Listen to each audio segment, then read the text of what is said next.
So in this video, we're going to take a look at the game improvement category in the irons, and we've got two of the big boys. So TaylorMade Stealth up against the Callaway Paradym Iron. I'm going to give you my personal feedbacks of the looks of these irons, the feels, and obviously give you some TrackMan numbers on their performance and see maybe what the differences are between these two game improvement irons. Okay, so let's just maybe compare initially the looks of these irons as we sit them side by side here. Now, obviously the Stealth was out 2022, carried on as a current product in 2023. Paradym from Callaway has just launched January 2023, but obviously in that same category. Now, looking at the Stealth, I think we've got quite a nice look on the back. Definitely an improvement from maybe what we saw in the Sim 2 previous sort of model. We've got those obvious tech in there, that speed slot in the bottom, relatively wide sole, quite a long blade length and a sort of chunky top line to it, as you're going to expect in this type of iron. And then when we look at the Paradym, it's a little bit more of a compact look. And when I say compact, a little bit more from that heel to the toe area. And I would say a little bit more of a, maybe a bit more of a classier look and a classier finish from the Callaway against that TaylorMade. The back is, again, flattened off at the back. We've got that sort of nice sort of navy blue sort of etching in that back badge section there. We can see the word tungsten, so obviously some different materials happening in this club as well. A little bit to talk about in both these irons, but let's get underway and start hitting some shots. So we're going to kick things off with the Stealth first, and then we'll move into the Paradym. So 7 iron in both these clubs, and in the Stealth here we've got 28 degrees of loft. So obviously, as you'd expect in this game improvement category, as with most brands, they're pretty strong on the lofts.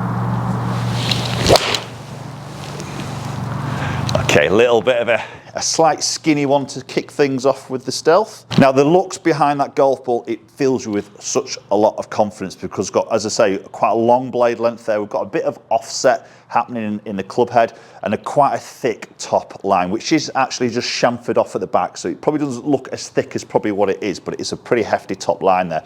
White bottom groove, which I quite like in terms of just a little bit of alignment help, but plenty down behind that golf ball gives you that little bit of confidence, as I say. A little bit of a better strike there, a little bit better of a shot direction.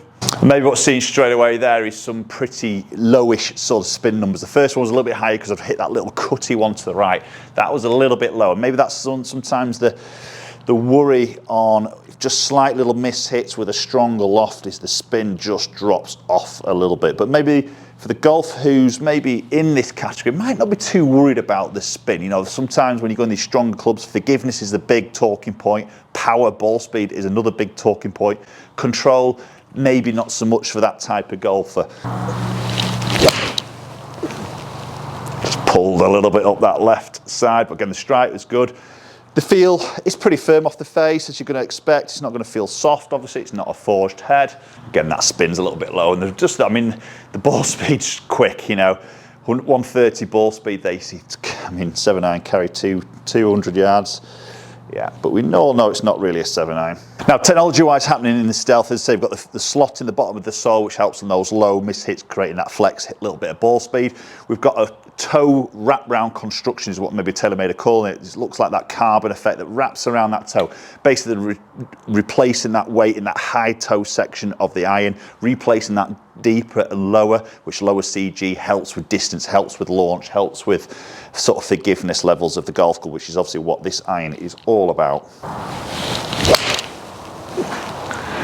That's a nice strike, nice ball flight, a little bit of height on that one.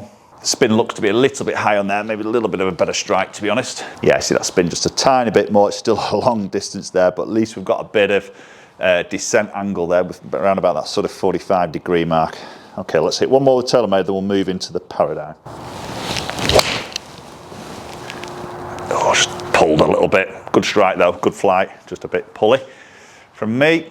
Okay, so that feels pretty solid. It doesn't feel loud, it feels solid off the club face. I'd say a little bit harder on the feel, as you're probably going to expect from this type of iron, but I think there's some dampening happening in this, which doesn't sound as clicky and as sort of as loud as maybe some other game improvement irons. Okay, so switching over into the Callaway Paradym. Now, obviously they do a Paradym X iron, which might be a slightly closer comparison to the Stealth. But I want you to use this because, again, this is in this game improvement category. It's a little bit more compact. The loft on this 7 iron is 29 degrees, so it's only 1 degree weaker than we see on the Stealth. The Paradym X comes in at 27.5, so that's a little bit stronger and obviously a touch less loft than what we've just seen in the Stealth. But I want you to maybe pop this one against it because this is maybe a looks difference here now, where if you're the type of golfer who maybe wants that game improvement iron, that distance, that forgiveness that we've talked about, but you might want that a little bit more of a neater look behind the golf ball, nicer sort of shaping, maybe not quite as chunky and as bulky and as big.